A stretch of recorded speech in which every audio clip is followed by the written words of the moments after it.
Fascist Hasina মুক্ত করেছেন তারেক রহমানের নেতৃত্বে। বেগম খালেদা যে নির্দেশনার মধ্য দিয়ে বেগম খালেদা জিয়াকে কারাগারে নিয়েছেন, তিনি আপোষ করেনি। তাকে 10 বছরের সাজা দেওয়া হয়েছে।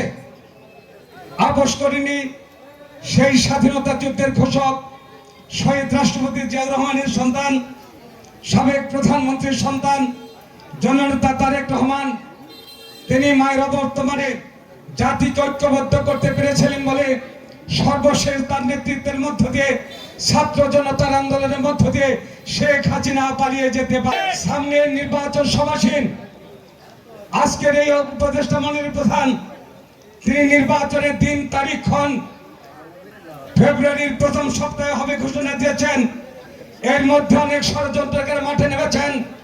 মুক্তিযুদ্ধের সময় যারা মুক্তিযুদ্ধের বিরুদ্ধে অবস্থান করেছিলেন, যারা এরশাদকে রাখার জন্য আওয়ামী লীগের সাথে একাত্মতা ঘোষণা করে এর সাথে নির্বাচনে অংশগ্রহণ করেছিলেন, সেই ষড়যন্ত্রকারীরা আবার সেই আগামী নির্বাচনকে প্রত্যাখ্যান করার জন্য বাংলাদেশকে একটি অসংখ্য